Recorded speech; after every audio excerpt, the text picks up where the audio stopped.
wrap up the shows.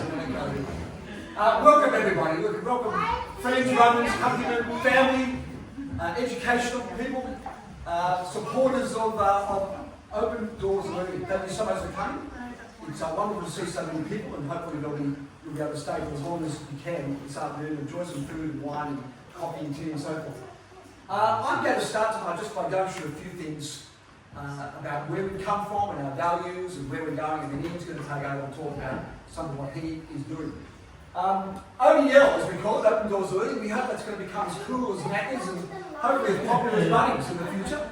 ODL it's going to be from now on, so hereafter if you hear ODL, it's Open Doors Learning. There we go. So, a couple of thanks first of all to start off with. The reason I'm doing it now as opposed to the end is that usually I forget. And so, a couple of really big thanks. First of all, thank you to Ian for working so hard with me over the last 3 months, maybe longer, or 6 if you want to look at the conversations around coffee we've had. And also particularly Janet, who has done an incredible amount of work towards the artworks and a lot of what you see around the room today, and certainly with the website and with advertising and just general support and so forth. I want to thank my son, but he's not here, but he might be still coming. Yes. He's been a major marketeer as well, and he's been incredible in helping me, particularly with the website. He works for a big tech company. I think probably our campaign probably will be his undoing in some ways. I think if he's been paid for our campaign, I think he would be sacked by now. But no doubt we're only halfway there, not even halfway there, we're probably about a quarter of the way there. Lots more to go. Just a little bit about Ian and I, very quickly, and he might add to this later on. Ian and I worked at Trinity Grammar School for many years. He's worked there for a long, long time. I won't tell you how many years, he might want to tell you later on. A bit like you don't ask a lady her age, you don't ask Ian how long he worked at Trinity Grammar School. But by the time I got there in 2009, he was part of the furniture. I was just a ring-in a sense. I've been working at many other schools for some time. I don't think he even spoke to me probably for the first 5 years, which is what happens in those sorts of schools. He had whole shrines basically built for him, rooms, with photographs of him and various prime ministers and governors of the reserve banks and all sorts of VIPs from around the world. And here was I, an underling. But over time we did make connection. And I remember I was running Saturday swimming. And Ian for many, many years was running a thing called Raw Sport, which is a kind of an amalgam of boxing and running and push-ups and lots of very, very heavy music going on as well, which I'm sure Ian is missing these days. We would cross paths on Saturday morning. I'd usually come into the pool at about, I think it was about 7 o'clock, and say, out you go, come on, so our turn. Of course, shooting Ian anywhere, as big and lanky as he is, wasn't an easy thing.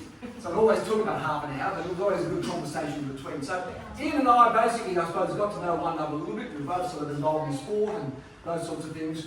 And over time, I guess, over conversations and coffee, particularly coffee at his second home at Sideways?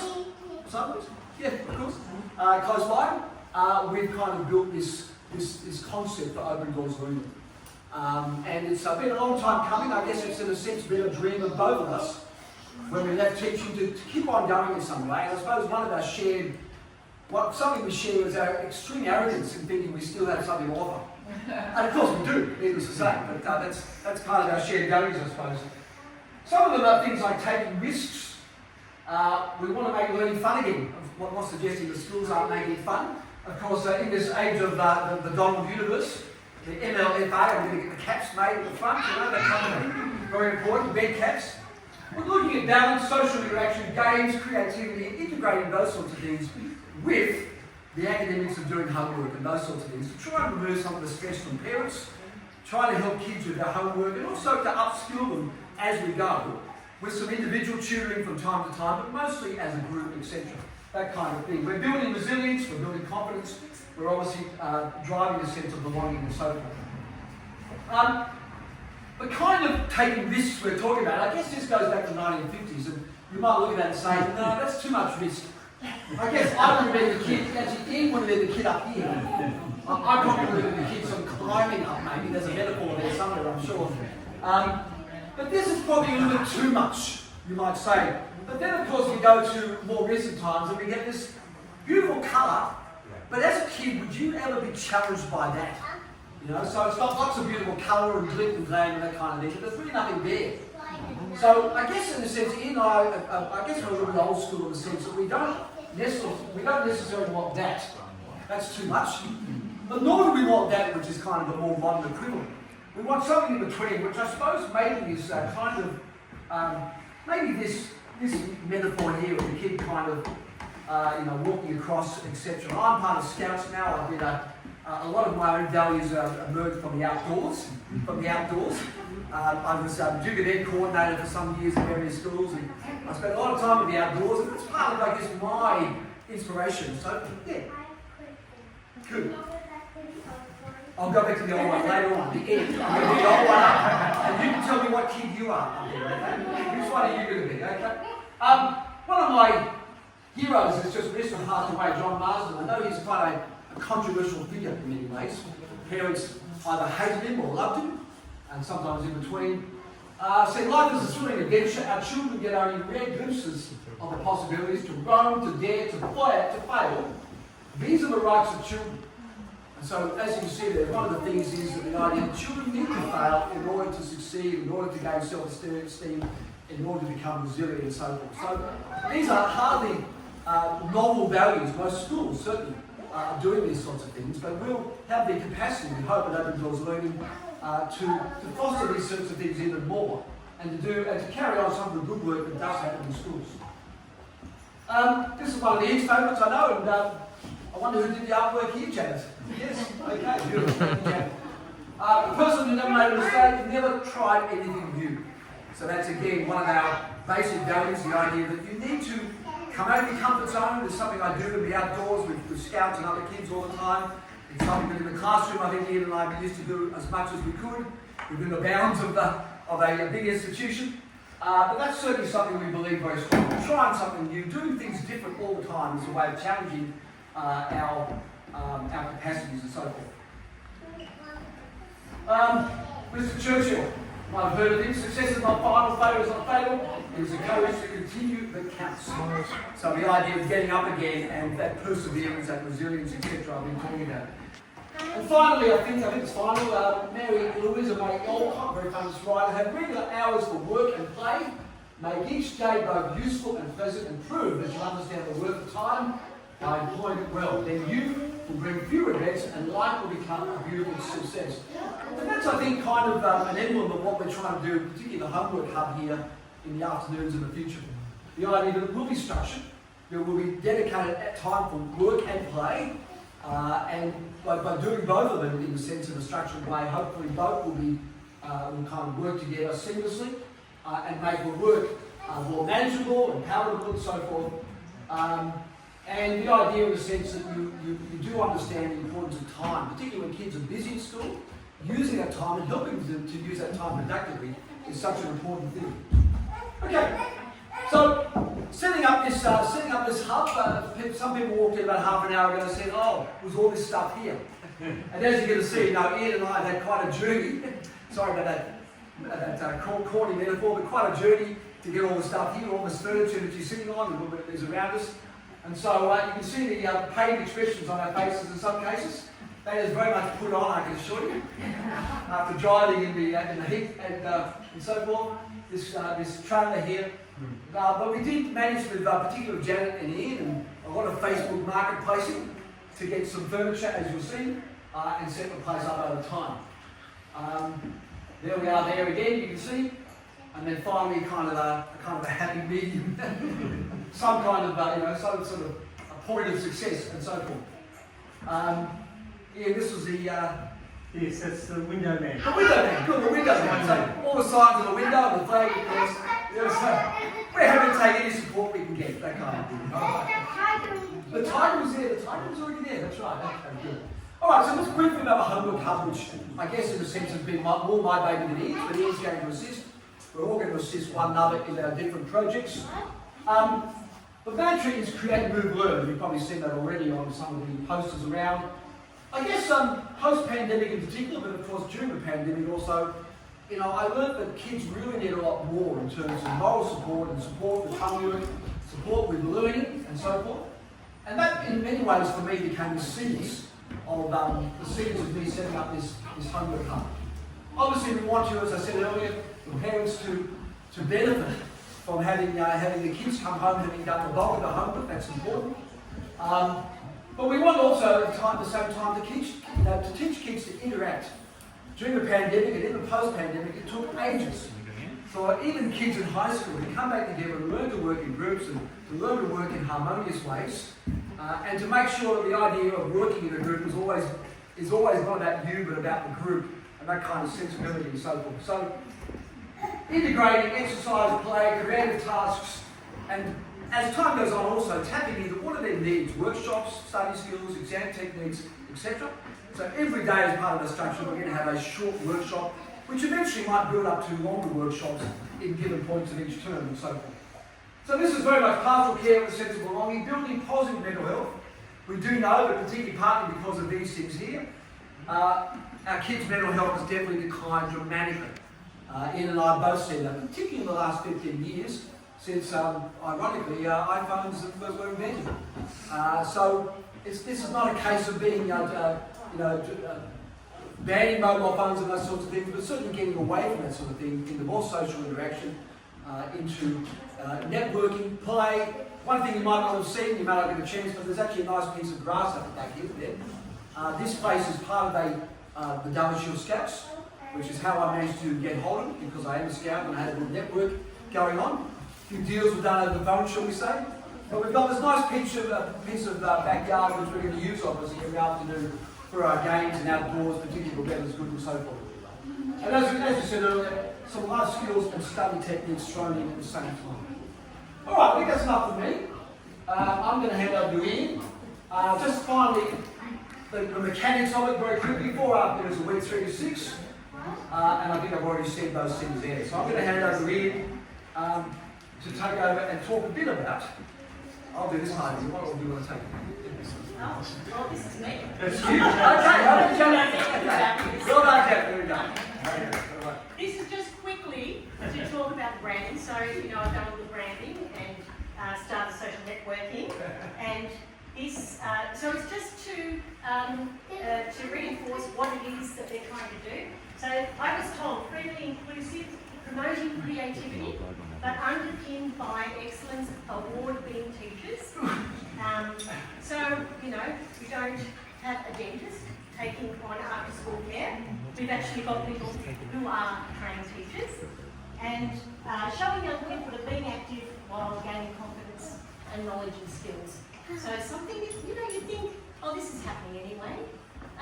But it doesn't. Unfortunately, you just get put into the library. You might get somebody come around and talk to you for about 5 seconds. There's no real interaction. There's no real guys here who are standing there, who are with you, sitting there on the ground, doing whatever, actually invested in you doing really well. This is what these two guys do really well. So I was trying to get that in there. Stories, the Hare and the Tortoise is this kind of story, and there's a lot of connection to stories and the things that they do. It's colourful, it's blue sky thinking, and the motto, create, move, and learn. So that's that, and then just quickly, just so, oh, there we go. Nice. We finally got it up. Just quickly, just to show you, we're just doing a very basic social networking marketing at the moment, but we really, it's going to be grassroots. It's going to be from people that these guys and I know, and from them sending it out and sharing things.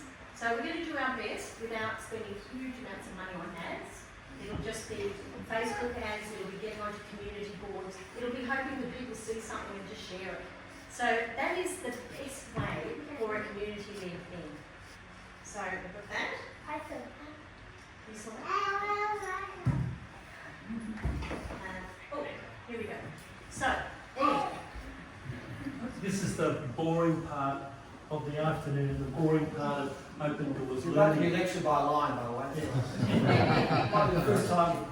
Maybe not the last time. Matthew's passion is the after-school motivational group. It's something he's always wanted to do, and it is something that I needed to work for Matthew. And just like the passion that Janet and I have got is in the Ranger Read reading program.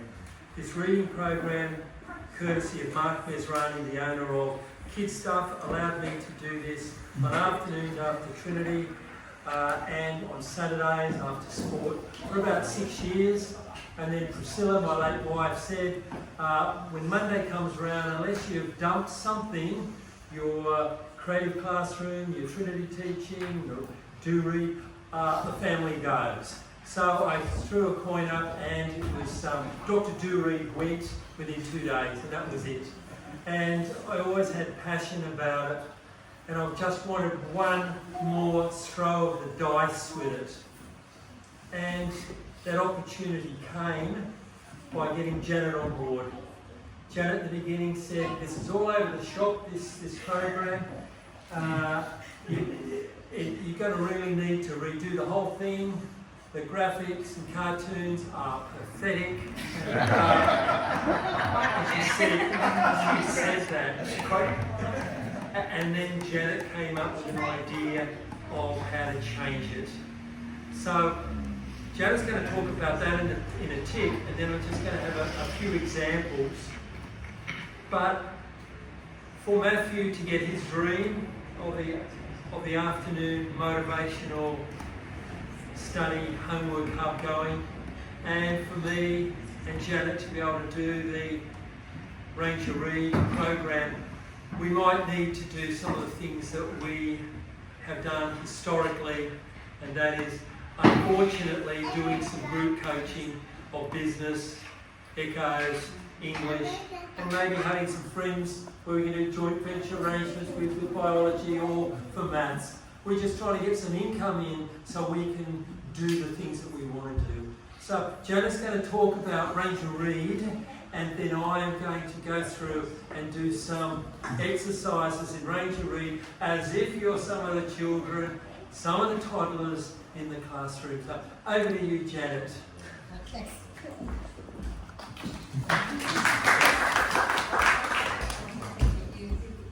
I know. Yeah. I'm not sure if we're going to wear this every session. Right, so, did we mention that there's a small water? So the Ranger Read program, and it'd be great to get this out. So, as you know, we started the Ranger Read program before we went to Africa. So we were working on a trial version, which we went across to Africa, and we did relatively successfully, but we're going to go back. We learned a lot more than I think they learned from us. So we always had planned to go back. And that will happen, but what we found was that there were some holes, obviously, some holes in our knowledge. So I'm now doing the Australian Catholic course, which is a micro-credential to add on to some of the educational experience I've got. And it is looking specifically at how phonics is going to be incorporated and is being incorporated now into the Australian program. So this is really to see if we can improve the program so that it will actually work with the Australian program. And not only that, so that it's using the most recent research on phonics. And as you probably all know, if you're a teacher or if you're working in that or you've got children, then the last 5 years there has been a shift to phonics education, and quite a big shift. So this is why there is these micro-credential courses coming around to get a lot of the teachers up to speed with as well. This one is specifically about designing resources. And it's right up my alley, because I don't know if you know, I've worked for the Curriculum Corporation in Australia for 10 years. So I have that as a background. And so when Ian first showed me Ranger Read, I had just been doing a lot of work and resources for the Australian New Zealand Curriculum Corporation. And so I had a very good idea about what you needed to do to have something accredited. So because I had that background. And I said, I think you need to do quite a bit of work on this before you actually move on to the next thing. Oh, sorry, I won. No, you didn't.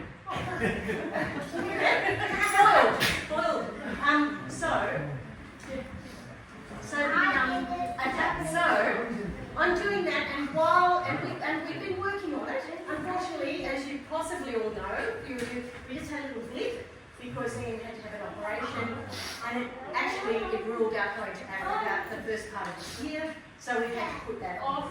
So now we're throwing ourselves into doing a pilot program for the range of reads. So all of the things that I've been learning and consolidating in the program will be placed into that. But we really want to get some bums on seats and some little bums on seats on the Tuesday mornings for this pilot, so that we can try out all these wonderful ideas that we've got to see if they will work. And while we're doing that, we will be looking at that in terms of it being translated into a bilingual program to areas where there is no internet, where they have no resources, and they are crying out for early childhood English training. So one of those, of course, you know, I've been going to Timor-Leste. I'm going to Timor-Leste again in July, and we're hoping to get some connections there to perhaps incorporate this into Timor-Leste. So we've got that, and then we've got Africa. So what's that? The player. Oh, just play on. Yeah, because you took in the introduction, you talked about the play. So we've actually listened to what it was So how do you saying. get outside? I'm not sure. I'll take us up soon. Sorry, 10 minutes, I'll take us up. you can't go through that way. Sorry, that was a fun steal, wasn't it? I don't know right outside. False So, advertising. false advertising. So what we have, we've got 2 sessions on Tuesday. It's completely free. We've got morning tea. We're hoping that it will become like a mothers, or not a mothers group, a play group, because most mothers are working. It'll be grandparents, it'll be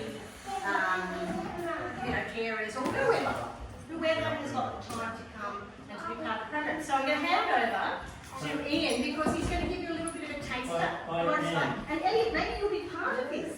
Come on, let's see if you'll be part of it. So you see we'll check it out. The good news for you is because this suit it's so hot in here. When Matthew said, you only keep it to 5 minutes, I was thinking 5 hours. But I'm telling you, I'm thinking more like 1 more minute. I'd also like to thank you all for coming. It's one thing hassling the neighbours, which I did, asking her to come here. But for your friends to come a long way, and family to come a long way to support us. And look, let's be honest, when you heard about the invite, you must have gone, oh God, you've got to be joking. It is really good of you to be here. And having Matthew being involved in this is superb, and working with Janet, it's just great. And on the range of read stuff, I've got a slightly different spin to Janet. Janet's spin is the correct one, of course. Why do I see it different? Why do I see it needs to be resurrected? Because I think it's got elements of excitement that most programs that are on the net cannot replicate. The net doesn't have the interaction.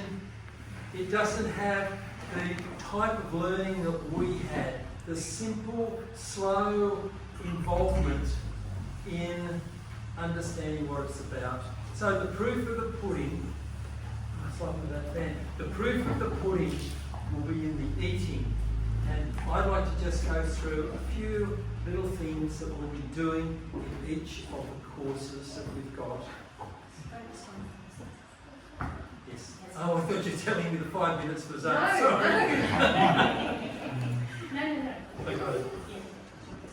And the other thing that's really special about the program is the idea that we're trying to incorporate the 5 senses that we had when we were learning.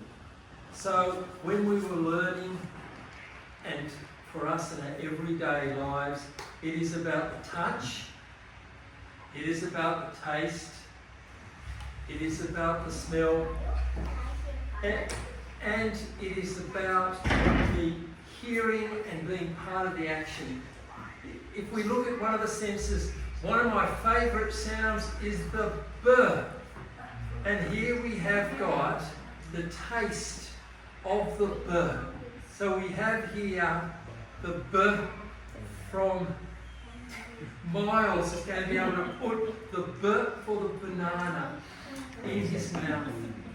And the other kids that'll be in the group will have it as well, and they'll be able to feel the B, the taste of the B. For other children, it's reinforcing it through a few little games. So when we look at the letter L, we don't call it the L, we call it the L. So what we do is we get the kids to be involved with the letter, I'm trying to see where the line's gone. So when we go through and look at the letter L, we get the kids to stand up and go L. We don't say L, because when we stand up to make a word, we're not going L, or let's say D and the O and the G, we're making the sound. So when we go for the word log, it's the L. So in the first series that we've got, we will have one of your children or grandchildren stand there at the front on the stage and not being shy after a little while and just going L. Then we'll get the other team. The other team, because there's activities. I used to say war, but Janet said you can't use that anymore. Between the animals, led by the L, and the owls, the vowels, it rhymes.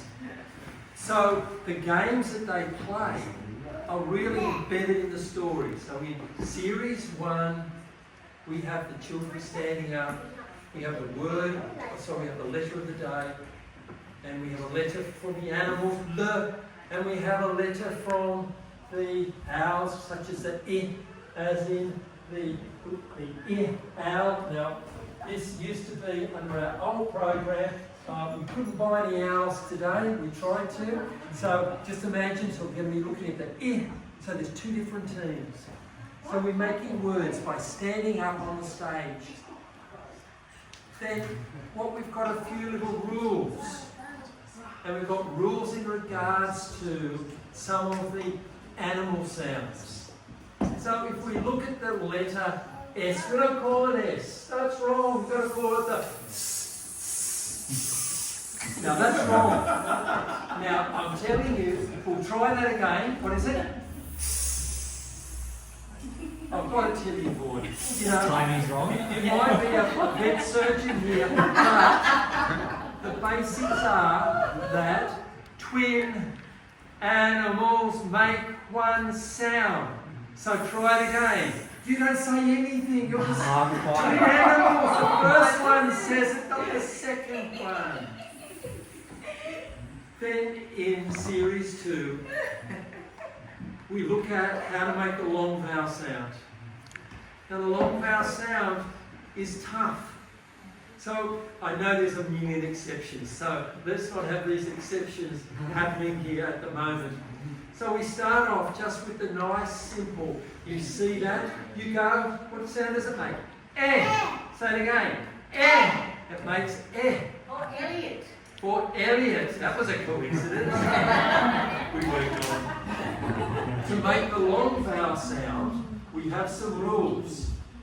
And the rules are that I know there's exceptions. 2 owls together, the first owl makes the long sound. So when we have E and A here, we have got the E making the long vowel sound. The A is a friend. And the friend saying, it's okay, you can make your long vowel sound now. You can make your long vowel sound. But don't you do anything. You put your hand over your mouth. So the children will come up and will play lots and lots of games. Games involving balls. We could have bowling, we could have golf, we could have fishing games. A whole lot of games. So that's rule number 1. Rule number 2 is animal. Let's try that again. Owl, animal, owl. The first owl makes a long sound. At any time, the animal can block that by having 2 of the same animal there or another animal, and blocks the sound. Hopping versus hoping is being blocked. So we go through and try to bring it alive, some of the rules. That's series 2. Series 3 is looking at, you can come up with nice fancy words for it, but I call it in the unique sounds. The sh, the ch. And what happens is the animals and the owls go on a holiday to the waterhole, and they hear different sounds as they are travelling. Some hear the ch, that's the camel and the horse. They hear the ch, and they say, Rangeree, Rangeree, we've heard the ch. And with that, he carves out a magic coconut, and every time they're sitting next to each other, they blow into it. Wow, what happened to the k and the h? It's not there. Instead, this magical ch comes out. We have a series of that. We then have a series of all exceptions that's happening, really wacky stuff like the warthog that you know is magical. And if I'm the warthog and you're sitting next to me as the apple owl, you're going to try and go ah, but you can't. So I put a spell on you, you can only go oh. And sometimes you look at where animals and birds can't be there, like the letter making a sound. So he makes a little recording, gives it to his best friends, the goat and the hippo, and they play the sound. So it is all about making fun with the kids, and making an area here that is comfortable. We hope playgroups can come. We just want to have a whole lot of fun. That's our aim.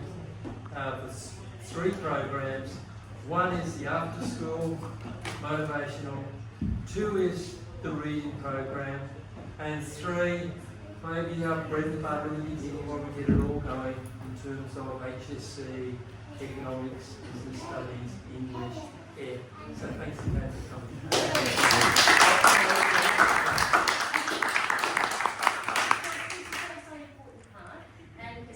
This is a community hub, and the idea is that there may be some people within the community who might be able to use this space for something that they think is related or that they would like to come on board. There is a hiring fee, we've got a structure. It's very competitive, and it's such a friendly kind of space that there might be people who are out there that you know, you can say, you know what, you've got that group, or you just want to do that one thing. Or you've got about 5 groups with some particular knitting group and you've got nowhere to go. You know, come and talk to Matthew and Ian because they want the place to be used. So during the day, when there's no activity happening with children, this is a space that can be used. We couldn't get as not-for-profit, but trust me, it will be not-for-profit. And so, Brian, we might have a couch in the next few weeks. I used to counsel.